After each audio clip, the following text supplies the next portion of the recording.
Hi welcome to Edubliss training. നമ്മൾ കാത്തിരുന്ന CUT എക്സാമിൻ്റെ ആപ്ലിക്കേഷൻ്റെ സമയമായിട്ടുണ്ട്. നമുക്കറിയാം സാധാരണ വരുന്നതിനേക്കാൾ കുറച്ച് നേരത്തെ തന്നെ ജനുവരിയിൽ തന്നെ ഇതിൻ്റെ സമയമായി. ജനുവരി 31-നാണ് അവസാന ദിവസം വരുന്നത്. അപ്ലൈ ചെയ്യാനുള്ള അവസാനത്തെ ലാസ്റ്റ് ഡേറ്റ് വരുന്നത് ജനുവരി 31-നാണ്. അപ്പോൾ നമ്മൾ CUT എക്സാമിൻ്റെ ആപ്ലിക്കേഷൻ വന്ന് ഇനി നമ്മൾ എന്തൊക്കെയാണ് ശ്രദ്ധിക്കേണ്ടത് അതാണ് നാം ആദ്യമായിട്ട് പറയുന്നത്. കാരണം സാധാരണ നമ്മൾ ഒരു എക്സാം എഴുതി പിന്നെ നമ്മൾ റിസൾട്ടിന് വേണ്ടി കാത്തിരിക്കുന്നു. റിസൾട്ട് വന്നാൽ നമുക്ക് എവിടെയെങ്കിലും അഡ്മിഷൻ കിട്ടും എന്നൊക്കെ പ്രതീക്ഷിക്കും. പക്ഷെ അങ്ങനെയല്ല CUT എക്സാം. വളരെ ശ്രദ്ധയോടെ നമ്മുടെ ഇതിൻ്റെ ആപ്ലിക്കേഷൻ പ്രോസസ്സ് മുതൽ ഇതിൻ്റെ അവസാനം നമുക്കൊരു യൂണിവേഴ്സിറ്റിയിൽ അഡ്മിഷൻ ലഭിക്കുന്നത് വരെയുള്ള കാര്യങ്ങൾ വളരെ ശ്രദ്ധയോടെ ചെയ്യേണ്ട ഒരു കാര്യമാണ്. അതുകൊണ്ട് തന്നെയാണ് എക്സ്പേർട്ടായ ആളുകളുടെ ഗൈഡൻസ് നിങ്ങളുടെ CUT എക്സാമിന് ആവശ്യമാണെന്ന് പറയാനുള്ള കാരണം പലപ്പോഴും കഴിഞ്ഞ വർഷങ്ങളിലൊക്കെ പല വിദ്യാർത്ഥികളും നന്നായി എക്സാമിന് നല്ല സ്കോർ വാങ്ങിയിട്ടുണ്ട്. പക്ഷേ അവർക്ക് ഒരു നല്ല യൂണിവേഴ്സിറ്റിയിൽ കിട്ടാൻ പ്രയാസപ്പെടേണ്ടി വന്നു. അതായത് അവർക്ക് അവിടെ കിട്ടിയിട്ടില്ല. അതിൻ്റെ കാരണം അവർ അപ്ലൈ ചെയ്യുന്ന സമയത്ത് വരുത്തിയ മിസ്റ്റേക്കുകളാണ്. അതുകൊണ്ട് തന്നെ എന്താണ് CUT എക്സാം, എങ്ങനെയാണ് നമ്മൾ അത് അപ്ലൈ ചെയ്യേണ്ടത്, എന്തൊക്കെ കാര്യങ്ങൾ ശ്രദ്ധിക്കണം, ഇതാണ് നമ്മുടെ വീഡിയോയിൽ പറയുന്നത്. അതുകൊണ്ട് ഈ വീഡിയോയുടെ അവസാനം വരെ ശ്രദ്ധയോടെ കാണുക. കാരണം ഇതിൻ്റെ ഓരോ കാര്യങ്ങളും ഡീറ്റെയിൽ ആയിട്ട് നമ്മൾ മനസ്സിലാക്കിയാൽ മാത്രമേ നിങ്ങൾക്ക് എക്സാമിന് ഏത് കോഴ്സ് അതല്ലെങ്കിൽ ഏത് സബ്ജക്റ്റുകൾ തിരഞ്ഞെടുക്കണം, ഏതൊക്കെ യൂണിവേഴ്സിറ്റിയിലാണ് നമുക്ക് ആ കോഴ്സ് ചെയ്യാൻ പറ്റുക തുടങ്ങിയ കാര്യങ്ങളൊക്കെ അറിയാൻ പറ്റുകയുള്ളൂ. അതുകൊണ്ട് തന്നെ നമുക്ക് ആപ്ലിക്കേഷൻ ഇതിൻ്റെ ഇൻഫർമേഷൻ ബുള്ളറ്റിൻ NTA പുറത്തു വിട്ടിട്ടുണ്ട്. അപ്പോൾ അത് നമുക്കൊന്ന് കണ്ണോടിച്ച് പോകാം. അതിൽ ഓരോ കാര്യങ്ങളും ശ്രദ്ധയോടെ കേൾക്കുക.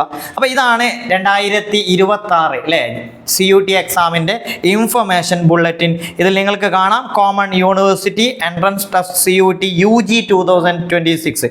ഇതിൽ പ്രധാനപ്പെട്ട കാര്യങ്ങൾ, ഇതിൽ ഓരോ പേജ് നിങ്ങൾ ജസ്റ്റ് മറിച്ച് നോക്കുക. അതിൽ ആദ്യമായിട്ട് ഇൻഡെക്സ് കൊടുത്തിട്ടുണ്ട്. അതിൽ വരാൻ പോകുന്ന എല്ലാ കാര്യങ്ങളും അതിൽ ഉൾപ്പെടുത്തിയിട്ടുണ്ട്. അതുപോലെ തന്നെ അടുത്ത ഓരോ അല്ലേ എത്രത്തോളം ചാപ്റ്റേഴ്സ് ഉണ്ട് നിങ്ങൾക്കറിയാം, 13ഓളം ചാപ്റ്റേഴ്സ് ഉണ്ട്. അതുപോലെ തന്നെ ഇതിൻ്റെ ഒരു അപ്പൻഡിക്സ് ഉണ്ട്. അതായത് ഇത് വളരെ ശ്രദ്ധയോടെ നോക്കണം. നമ്മൾ ഇതിൻ്റെ തുടക്കം മാത്രമേ നോക്കൂ, അവസാനത്തിൽ എന്തൊക്കെയുണ്ട് എന്ന് കൂടി ശ്രദ്ധിക്കണം. കാരണം CUT എക്സാമിന് ഏതൊക്കെ യൂണിവേഴ്സിറ്റിയാണ് പാർട്ടിസിപ്പേറ്റ് ചെയ്യുന്നത്, അതായത് ലിസ്റ്റ് ഓഫ് സെൻട്രൽ യൂണിവേഴ്സിറ്റി. നമുക്കറിയാം സെൻട്രൽ യൂണിവേഴ്സിറ്റിയിലേക്കുള്ള അഡ്മിഷൻ അതിനു വേണ്ടിയിട്ടാണ് CUT എക്സാം നടത്തുന്നത്. അതുകൊണ്ട് തന്നെ ഏതൊക്കെ യൂണിവേഴ്സിറ്റിയാണ് പാർട്ടിസിപ്പേറ്റ് ചെയ്യുന്നത്. അതുപോലെ തന്നെ രണ്ടാമത് നിങ്ങൾ ശ്രദ്ധിക്കുക ലിസ്റ്റ് ഓഫ് ലാംഗ്വേജ്. നമ്മൾ CUT എക്സാമിന് ഏതൊക്കെ സബ്ജക്റ്റുകളാണ് എഴുതേണ്ടത്, എത്ര ലാംഗ്വേജ് എഴുതാനുണ്ട്, ഏതൊക്കെ ലാംഗ്വേജുകളാണ് തുടങ്ങിയ കാര്യങ്ങൾ. ഡൊമൈൻ സബ്ജക്റ്റ് നമുക്കറിയാം CUT എക്സാമിന് language plus domain subject plus general aptitude test ഇതാണ് ഉണ്ടാവുന്നത്. അപ്പോൾ ഡൊമൈൻ സബ്ജക്റ്റുകൾ ഏതൊക്കെയാണ്, ജനറൽ ആപ്റ്റിറ്റ്യൂഡ് ടെസ്റ്റിൽ വരുന്ന കാര്യങ്ങളൊക്കെയാണ് പറയുന്നത്. തേർഡ് വരുന്ന നോക്കൂ ലിസ്റ്റ് ഓഫ് എക്സാമിനേഷൻ സിറ്റീസ്. ഇവിടെ നിങ്ങൾ എന്ത് ചെയ്യണം, ഓരോ എക്സാമിന് വേണ്ടിയിട്ട് ഏതൊക്കെ സിറ്റിയാണ്, അതായത് നമ്മൾ കേരളത്തിൽ നിന്നാണ് എഴുതുന്നതെങ്കിൽ നമുക്ക് എവിടെയൊക്കെയാണ് എഴുതാൻ പറ്റുക എന്നുള്ളത് ശ്രദ്ധിക്കണം. കാരണം നമ്മൾ എക്സാമിന് നമുക്ക് മാക്സിമം 4 സ്ഥലങ്ങളിൽ 4 സിറ്റിയിൽ എക്സാം സെൻറ്ററായിട്ട് അപേക്ഷിക്കാം. അപ്പോൾ നിങ്ങൾ തിരഞ്ഞെടുക്കേണ്ടത് നിങ്ങൾ ആദ്യം കൊടുക്കുന്നത് ഏതാണോ അത് നിങ്ങളുടെ ഏറ്റവും അടുത്തല്ലേ നിങ്ങൾക്ക് പോകാൻ പറ്റിയ സിറ്റി ആയിരിക്കണം. കാരണം നിങ്ങൾക്ക് അവർ ലിസ്റ്റ് ഇടുന്ന സമയത്ത് നിങ്ങൾക്ക് പ്രിഫർ ചെയ്യുന്നത് നിങ്ങളുടെ ഫസ്റ്റ് പ്രിഫറൻസ് നോക്കിയിട്ടാണ്. അതില്ലെങ്കിലാണ് സെക്കൻഡ് പ്രിഫറൻസ് നിങ്ങൾക്ക് തരുന്നത്. അപ്പോൾ അത് നോക്കുക. ഫസ്റ്റ് നിങ്ങൾ എവിടെ പോകും, അവിടെ കിട്ടിയില്ലെങ്കിൽ നിങ്ങൾ അടുത്ത ഏത് സിറ്റിയാണ് ഓപ്റ്റ് ചെയ്യുന്നത്, അവിടെ കിട്ടിയില്ലെങ്കിൽ പിന്നെ ഏതാണ്, അങ്ങനെയാണ് പോവേണ്ടത്. പിന്നെ നാലാമത്തത് പ്രൊസീജിയർ ഫോർ ഓൺലൈൻ പേയ്മെൻറ്റ് അല്ലേ, പേയ്മെൻറ്റ് നടത്തുമ്പോൾ അതിൻ്റെ പ്രൊസീജിയേഴ്സ്. പിന്നെ CBT കമ്പ്യൂട്ടർ ബേസ്ഡ് ടെസ്റ്റ്. അത് നിങ്ങൾ മനസ്സിലാക്കുക, ഈ എക്സാം കമ്പ്യൂട്ടർ ബേസ്ഡ് ആയിരിക്കും. അതുകൊണ്ട് തന്നെ നിങ്ങൾക്ക് എക്സാമിനേഷൻ സെൻറ്ററിൽ നിങ്ങൾ ആ എക്സാമിൽ എന്തൊക്കെയാണ് ചെയ്യുന്നത്, അതായത് എക്സാം എങ്ങനെയാണ് അറ്റൻഡ് ചെയ്യേണ്ടത്, അതിലേതൊക്കെയാണ് ശ്രദ്ധിക്കേണ്ട കാര്യങ്ങളൊക്കെ പറയുന്നത്. പിന്നെ procedure to be adopted for compilation of NTA score for multi shift. അപ്പോൾ അങ്ങനെയുള്ള കാര്യങ്ങളൊക്കെ അവിടെ പറഞ്ഞിട്ടുണ്ട്. പക്ഷേ ആദ്യത്തെ കാര്യങ്ങളൊക്കെ വളരെ ഇമ്പോർട്ടൻ്റ് ആണ്. പിന്നെ നെക്സ്റ്റ് നോക്കൂ ലിസ്റ്റ് ഓഫ് അബ്രിവിയേഷൻസ്. അത് ജസ്റ്റ് നിങ്ങൾ മനസ്സിലാക്കി വെക്കുക. ഇനിയാണ് നമ്മുടെ പോയിന്റ് വരുന്നത്. ഇവിടെ മുതലാണ് നിങ്ങൾ ശ്രദ്ധിക്കേണ്ടത്. നോക്കൂ, കോമൺ യൂണിവേഴ്സിറ്റി എൻട്രൻസ് ടെസ്റ്റ് അല്ലേ CUT will be conducted in 13 medium. എത്ര 13ഓളം മീഡിയങ്ങളിൽ. അതാണ് വളരെ ഇമ്പോർട്ടൻറ്റ്. 13 മീഡിയങ്ങളിലായിട്ട്, അതായത് നിങ്ങൾക്ക് മലയാളത്തിൽ വേണമെങ്കിൽ എക്സാം എഴുതാം, ഇംഗ്ലീഷിൽ വേണമെങ്കിൽ എക്സാം എഴുതാം. പക്ഷെ ഇവിടെ ശ്രദ്ധിക്കുക, നിങ്ങൾ മലയാളത്തിൽ ഓപ്റ്റ് ചെയ്താൽ മലയാളം അതുപോലെ തന്നെ ഇംഗ്ലീഷ്. ഇവിടെ പറയുന്നത് നമ്മളൊരു ലാംഗ്വേജ് സെലക്ട് ചെയ്താൽ അതിൻ്റെ കൂടെ ഇംഗ്ലീഷും ഉണ്ടാവും. പക്ഷേ ഇംഗ്ലീഷ് നമ്മൾ ഓപ്റ്റ് ചെയ്യുമ്പോൾ ശ്രദ്ധിക്കേണ്ടത് ഇംഗ്ലീഷാണ് ഫൈനലി നോക്കുക. മലയാളത്തിൽ എന്തെങ്കിലും മിസ്റ്റേക്ക് ഉണ്ടെങ്കിലും അവിടെ നമുക്ക് ഇംഗ്ലീഷും മലയാളത്തിൽ എന്തെങ്കിലും പ്രശ്നം വന്ന് ട്രാൻസ്ലേറ്റ് ചെയ്യുന്നതിൽ വിഷയം വന്നാൽ അവിടെ ലാസ്റ്റ് ഫൈനലായി കൺസിഡർ ചെയ്യുന്നത് അത് ഇംഗ്ലീഷിലുള്ള ക്വസ്റ്റ്യൻസ് ആയിരിക്കും. അതുകൊണ്ട് തന്നെ എക്സാമിന് നിങ്ങൾ മലയാളത്തിലും എഴുതാം ഇംഗ്ലീഷിൽ എഴുതാം. പക്ഷേ നല്ലതെന്താണ്, ഇംഗ്ലീഷിലായിരിക്കും. തീരെ അറിയാത്തവർക്ക് മലയാളത്തിൽ എഴുതാം. അടുത്തത് ഇതിൽ പ്രധാനപ്പെട്ട കുറച്ച് ഡേറ്റുകൾ കൊടുത്തിട്ടുണ്ട്. അത് വളരെ ഇമ്പോർട്ടൻ്റാണ്. ഈ ഡേറ്റുകളൊക്കെ ഓർത്തിരിക്കുക. നിങ്ങൾ എന്തൊക്കെയാണ്, ഒന്ന് എന്ന് മുതലാണ് ഈ ആപ്ലിക്കേഷൻ സ്റ്റാർട്ട് ചെയ്യുന്നത്? 3-ാം തീയതി മുതൽ ഇത് സ്റ്റാർട്ട് ചെയ്തു. അപ്പോൾ ഈ 3-ാം തീയതി മുതൽ സ്റ്റാർട്ട് ചെയ്തിട്ടുണ്ട് 31-ാം തീയതി വരെ, അതായത് നമുക്ക് മുമ്പിലുള്ള ഒരു മാസത്തോളം അതിൻ്റെ അടുത്ത് ദിവസങ്ങളുണ്ട്. അപ്പോൾ ഇതിൻ്റെ തുടക്കത്തിൽ പെട്ടെന്ന് നമ്മൾ അപ്ലൈ ചെയ്യേണ്ട, പക്ഷേ ഇതിന് വേണ്ടിയുള്ള കാര്യങ്ങളൊക്കെ തയ്യാറാക്കി വെക്കണം. ഒരു 2-3 ദിവസം കഴിഞ്ഞിട്ട് നിങ്ങൾ എന്ത് ചെയ്യുക, ആപ്ലിക്കേഷൻ നടത്തുന്നതായിരിക്കും നല്ലത്. കാരണം ഇതുമായി ബന്ധപ്പെട്ട എന്തെങ്കിലും പ്രശ്നങ്ങളൊക്കെ വന്നിട്ടുണ്ടെങ്കിൽ അത് NTA എന്ത് ചെയ്യും, ഉടനെ പരിഹരിക്കും. അപ്പോൾ നമ്മൾ ആദ്യത്തെ 1-2 ദിവസങ്ങളിൽ ചെയ്യുന്നതിന് പകരം എന്തൊക്കെ കാര്യങ്ങളാണ് വേണ്ടത് അത് എടുത്തു വെക്കുക. എന്നിട്ട് 2-3 ദിവസം കഴിഞ്ഞിട്ട് നിങ്ങൾ അപ്ലൈ ചെയ്യുക. പിന്നെ ഇതിൻ്റെ ലാസ്റ്റ് ഡേറ്റ് നോക്കണേ 31 ജനുവരി. നമ്മൾ പലപ്പോഴും ഇനി സമയമുണ്ടല്ലോ അടുത്ത ആഴ്ച ചെയ്യാം എന്ന് പറഞ്ഞ് നീട്ടി വെച്ചാൽ അത് ചിലപ്പോൾ നമുക്ക് അപ്ലൈ ചെയ്യാൻ പറ്റിയെന്ന് വരില്ല. വളരെ പെട്ടെന്ന് ചെയ്യണം. അത് വിചാരിച്ച് ഞാൻ പറഞ്ഞില്ല, ആദ്യത്തെ 2 ദിവസം 2-3 ദിവസം നമ്മളൊരു ഗ്യാപ്പ് ഇടണം. പിന്നെ രണ്ടാമത് കറക്ഷൻ ഇൻ പർട്ടിക്കുലേഴ്സ്, അതായത് നമ്മുടെ അപ്ലൈ ചെയ്യുന്ന സമയത്ത് ചില കാര്യങ്ങളിലൊക്കെ ബേസിക് അല്ലാത്ത ചില കാര്യങ്ങളിലൊക്കെ നമുക്ക് എന്ത് ചെയ്യാൻ പറ്റും, കറക്ഷൻ നടത്താൻ പറ്റും. അതുകൊണ്ട് തന്നെ അങ്ങനെയുള്ള ഒരു വിൻഡോ വരുന്നുണ്ട്. അത് 2-4 ഫെബ്രുവരി അല്ലേ, ഫെബ്രുവരിയിലാണ്. ശ്രദ്ധിക്കണം കേട്ടോ, ഈ ഡേറ്റ് ശ്രദ്ധിക്കണം. 2 മുതൽ 4-ാം തീയതി ആ ദിവസങ്ങൾക്കിടയിലാണ്. എന്തെങ്കിലും മിസ്റ്റേക്കുകളൊക്കെ വന്നാൽ നമുക്കത് കറക്റ്റ് ചെയ്യാൻ പറ്റും. എല്ലാ കാര്യങ്ങളും കറക്റ്റ് ചെയ്യാൻ പറ്റില്ല, ചില കാര്യങ്ങളൊക്കെ കറക്റ്റ് ചെയ്യാൻ പറ്റും. അതുപോലെ തന്നെ announcement of city of examination, ഏത് സിറ്റിയിലാണ് നമുക്ക് അത് പിന്നീട് അറിയിക്കുക. അതായത് എക്സാമിനോടനുബന്ധിച്ച് നേരത്തെ നമ്മുടെ ഏത് സിറ്റിയിലാണ്, എന്തിനാന്ന് വെച്ചാൽ നമ്മൾ ഇപ്പോൾ കുറച്ച് ദൂരം ഉണ്ടെങ്കിൽ നമ്മുടെ ട്രെയിനോ അല്ല ബസ്സോ അതൊക്കെ ബുക്ക് ചെയ്യാനുള്ള ഒരു സൗകര്യം അതിലൂടെ ലഭിക്കും. അതുകൊണ്ട് തന്നെ സിറ്റി നേരത്തെ അഡ്മിറ്റ് കാർഡ് കിട്ടുന്നതിന് മുമ്പ് കേട്ടോ. പിന്നെ നെക്സ്റ്റ് ഡൗൺലോഡിങ് അഡ്മിറ്റ് കാർഡ്. പിന്നെ വരുന്നത് നിങ്ങൾ അഡ്മിറ്റ് കാർഡ് ഡൗൺലോഡ് ചെയ്യാനുള്ള ഓപ്ഷനാണ്. അതും പിന്നീട് അറിയിക്കുന്നതാണ്. പിന്നെ ഡേറ്റ് ഓഫ് എക്സാമിനേഷൻ, നമ്മുടെ ഡേറ്റ് എന്ന് പറഞ്ഞാൽ 11 ഇതല്ലേ, മെയ് 11 മുതൽ 31-ാം തീയതി വരെയാണ്. പല ഷിഫ്റ്റുകളായിട്ടാണ് എക്സാം നടക്കുക. അത് ഏത് ദിവസം ഏത് ഷിഫ്റ്റിലാണ് നമ്മുടെ എക്സാം എന്നറിയാൻ വേണ്ടിയിട്ട് നമുക്കതിലൂടെ മനസ്സിലാക്കാൻ പറ്റും. പിന്നെ display of recorded responses and answer keys, ഇതും വളരെ ശ്രദ്ധിക്കണം. അതായത് നമ്മൾ എന്ത് ചെയ്യുക, നമ്മളൊരു എക്സാം എഴുതി കഴിഞ്ഞാൽ നിങ്ങൾ ഏതൊക്കെയാണ് അറ്റൻഡ് ചെയ്തത്, നിങ്ങൾ കറക്റ്റ് ഏതൊക്കെ ചെയ്തിട്ടുണ്ട് എന്നൊക്കെ മനസ്സിലാക്കാൻ വേണ്ടിയിട്ട് നിങ്ങളുടെ ആൻസേഴ്സ് ഡിസ്പ്ലേ ചെയ്യൂ. ഓക്കെ, അതിൻ്റെ ആൻസർ കീ ഒക്കെ കൊടുക്കും. ഓക്കെ, അപ്പോൾ അത് ഇന്നൊരു ഡേറ്റ് പലപ്പോഴും അത് ശ്രദ്ധിക്കാറില്ല. നിങ്ങൾ എക്സാം എഴുതിയിട്ട് ഈ ഒരു ഡേറ്റിൽ നിങ്ങൾ എന്ത് ചെയ്യുക, നിങ്ങൾ എഴുതിയ ഏതൊക്കെയാണ് എത്രയാണ് സ്കോർ ചെയ്തത് എന്നൊക്കെ നിങ്ങൾക്ക് മനസ്സിലാക്കാൻ പറ്റുന്ന ഒരു ഡേറ്റ് ആണ്. അത് ശ്രദ്ധിക്കുക കേട്ടോ. പിന്നെ ഇതിൻ്റെ വെബ്സൈറ്റ് കൊടുത്തിട്ടുണ്ട്. വെബ്സൈറ്റ് ഏതാ നോക്കൂ, CUET.NTA.NIC.in എന്നുള്ളതാണ് വെബ്സൈറ്റ്, ഓർത്തിരിക്കുക. പിന്നെ റിസൾട്ട് പ്രഖ്യാപിക്കുന്ന ഡേറ്റ് കൊടുത്തിട്ടില്ല, അത് പിന്നീട് അറിയിക്കുന്നതാണ്. അപ്പോൾ ഇത്രയും കാര്യങ്ങളാണ് നമ്മൾ ശ്രദ്ധിക്കേണ്ടത്. ഇനി നിങ്ങൾ പ്രത്യേകം നോക്കുക, candidates may choose up to a maximum of 5 subject including language and general aptitude test. നമുക്ക് CUET എക്സാമിൻ്റെ ഒരു ഇത് ഏതൊക്കെ സബ്ജക്റ്റാണ് എഴുതാന്ന് വെച്ചാൽ നമുക്ക് ഒരു ജനറൽ ആപ്റ്റിറ്റ്യൂഡ് ടെസ്റ്റ് വരുന്നുണ്ട്. അതുപോലെ തന്നെ ഒരു ലാംഗ്വേജ് വരുന്നുണ്ട്. അതിന് പുറമെ 3ഓളം ഡൊമൈൻ സബ്ജക്റ്റും നമുക്ക് എഴുതാവുന്നതാണ്. അതായത് മാക്സിമം 5 സബ്ജക്റ്റുകൾ എഴുതാം എന്നാണ് പറയുന്നത്. പിന്നെ അതിൻ്റെ ഫീ കൊടുക്കുന്നത് നോക്കൂ, ഇവിടെ അപ് ടു 3 സബ്ജക്റ്റ്, നമ്മൾ 3 സബ്ജക്റ്റ് വരെ നമുക്ക് ഫീ അടയ്ക്കാൻ. ജനറൽ കാറ്റഗറിക്ക് 1000 രൂപയാണ് കേട്ടോ, 1000 രൂപ. പിന്നെ അഡീഷണലായിട്ട് ഇപ്പോൾ 4-മത്തെയും 5-മത്തെയൊക്കെ ചെയ്യുമ്പോൾ അഡീഷണൽ വരുന്ന ഓരോ സബ്ജക്റ്റുകൾക്കും നമ്മൾ 400 രൂപ കൊടുക്കണം. ജനറൽ കാറ്റഗറിയാണ്. OBC ആണെങ്കിൽ NCL അല്ലെ, നോൺ ക്രിമിലെയർസ് അല്ലെങ്കിൽ EWS കാറ്റഗറിയിൽ വരുന്നവരാണെങ്കിൽ അവർക്ക് 900 രൂപയാണ്. അതുപോലെ തന്നെ അഡീഷണലായി വരുന്ന സബ്ജക്റ്റുകൾക്ക് 375 രൂപയാണ് കൊടുക്കേണ്ടത്. പിന്നെ SC ST PWD PWBD third gender ഒക്കെ വരുന്ന ആളുകൾക്ക് 800 രൂപയാണ്. അതുപോലെ അഡീഷണൽ ആയിട്ടുള്ള ഓരോ സബ്ജക്റ്റിനും 350 രൂപയാണ്. പിന്നെ ഔട്ട്സൈഡ് ഇന്ത്യ സെൻറ്റേഴ്സ് ചില അതായത് ഇന്ത്യക്ക് പുറത്തുനിന്നും എഴുതാൻ പറ്റും. അവിടെ 4500 രൂപയാണ് ഫീ വരുന്നത്. അതുപോലെ തന്നെ ഓരോ അഡീഷണൽ സബ്ജക്റ്റിനും 1800 രൂപയാണ് കൊടുക്കേണ്ടത്. ക്ലിയർ അല്ലേ? അപ്പോൾ ഇതിൽ ഈ കാര്യങ്ങളൊക്കെ വളരെ ശ്രദ്ധിക്കുക. പിന്നെ വരുന്നതാണ് നമ്മുടെ എക്സാമിൽ നോക്കൂ, രജിസ്ട്രേഷൻ ചെയ്യേണ്ടത് ഏത് ലിങ്കാണ് ഇവിടെ കൊടുത്തിട്ടുണ്ട് കേട്ടോ. നിങ്ങൾ രജിസ്റ്റർ ചെയ്യാനുള്ള ലിങ്ക് കൊടുത്തിട്ടുണ്ട് CUT.NTA.NIC.in എന്നുള്ളതിലാണ്. അതുപോലെ തന്നെ CUT എക്സാമിന് എത്ര സബ്ജക്റ്റുകൾ ടോട്ടൽ ഉണ്ട് നോക്കൂ, 37ഓളം സബ്ജക്റ്റുകളുണ്ട്. 37 സബ്ജക്റ്റ് എന്ന് പറഞ്ഞാൽ നമ്മൾ പറഞ്ഞു 13 ലാംഗ്വേജസ്. നമുക്കൊരു ഏതെങ്കിലും ഒരു ലാംഗ്വേജിൽ എഴുതിയാൽ മതി, ഏതെങ്കിലും ഒരു ലാംഗ്വേജ് എഴുതിയാൽ മതി.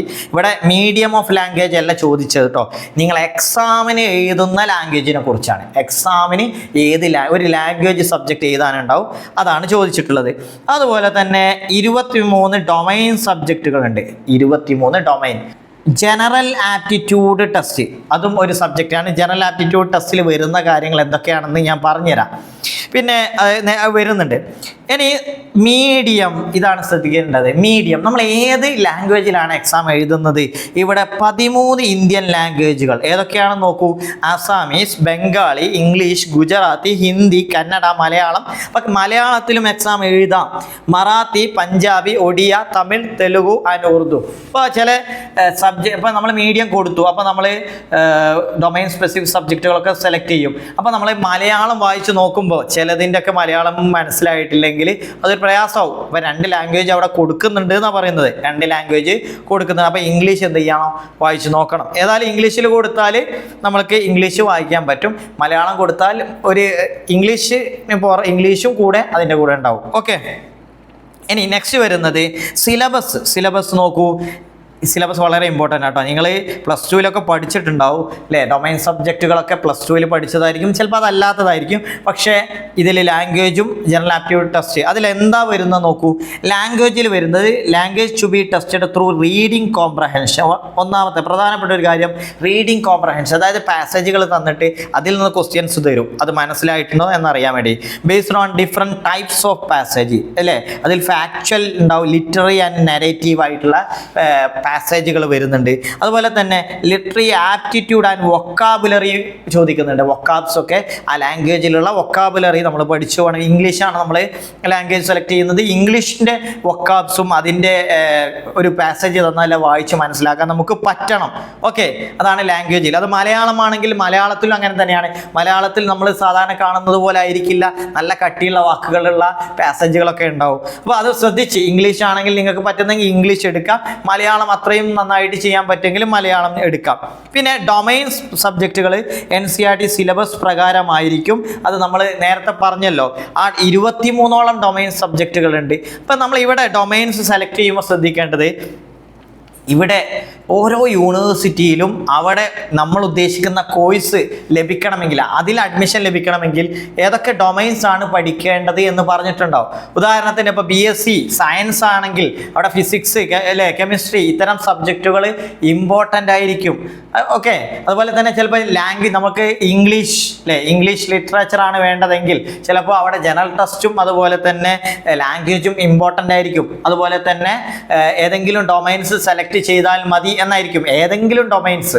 അപ്പോൾ നമ്മൾ ഏത് ഡൊമൈൻസ് ആണ് ചൂസ് ചെയ്യുന്നത് വളരെ ഇമ്പോർട്ടൻ്റ് ആണ്. നമുക്ക് സ്പെസിഫിക് ആയിട്ടുള്ള ഒരു ഡൊമൈൻ സബ്ജക്റ്റ് ആവശ്യമില്ലെങ്കിൽ നമുക്ക് എന്ത് ചെയ്യാം, ഏതെങ്കിലും ഡൊമൈൻസ് ആണെങ്കിൽ +2 നമ്മൾ പഠിച്ച സബ്ജക്റ്റുകൾ എന്ത് ചെയ്താൽ മതി, എഴുതിയാൽ മതി. അങ്ങനെയൊക്കെ നമുക്ക് നോക്കാവുന്നതാണ്. അതുകൊണ്ടാണ് നേരത്തെ നമ്മളിത് പ്ലാൻ ചെയ്യണം എന്ന് പറയുന്നത്.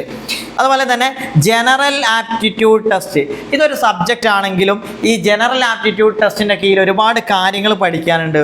ഒന്ന് GK, ജനറൽ നോളജ്, വളരെ ഇമ്പോർട്ടൻ്റ് ആണ്. നിങ്ങൾ പ്രീവിയസ് ഇയർ ക്വസ്റ്റ്യൻസ് എടുത്ത് നോക്കിയാൽ ഈ ഭാഗത്ത് നിന്ന് വരുന്ന ചോദ്യങ്ങൾ മനസ്സിലാവും. ബേസിക്കലി നമ്മൾ അറിഞ്ഞിരിക്കേണ്ട പ്രധാനപ്പെട്ട ചില കാര്യങ്ങളാണ് ഇതിൽ പറയുന്നത്. അപ്പോൾ GK, അതുപോലെ തന്നെ കറണ്ട് അഫയേഴ്സ് റീസെൻ്റ് ആയിട്ട് വരുന്ന ഈ ഭാഗത്ത് ചില പ്രധാനപ്പെട്ടുണ്ട് പൊസിഷൻസ് അല്ലേ, ഓരോ പുതിയ പദവികൾ, ആളുകൾ, അതുപോലെ തന്നെ പ്രധാനപ്പെട്ട സംഭവങ്ങൾ, സയൻറ്റിഫിക് മേഖലയിൽ വരുന്ന സംഭവങ്ങൾ, ഇങ്ങനെയുള്ള കാര്യങ്ങളൊക്കെ എക്സാമിന് ചോദിക്കാറുണ്ട്.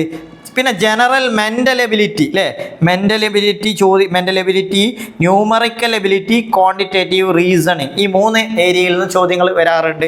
ഇവിടെ ഈ ശതമാനം പോലെയുള്ള, അതുപോലെ തന്നെ പ്രോഫിറ്റ് ആൻഡ് ലോസ് പോലെയുള്ള ഭാഗങ്ങളിൽ നിന്ന് ചോദ്യങ്ങൾ വരാറുണ്ട്. അതുപോലെ റീസണിങ്ങിൽ നിന്നും ചോദ്യങ്ങൾ വരാറുണ്ട്. അപ്പോൾ ഈ ഭാഗങ്ങളൊക്കെ വളരെ ശ്രദ്ധയോടെ നമ്മൾ പഠിക്കേണ്ടതാണ്. അതൊക്കെ ജനറൽ ആപ്റ്റിറ്റ്യൂഡ് ടെസ്റ്റിൽ വരുന്നതാണ് കേട്ടോ.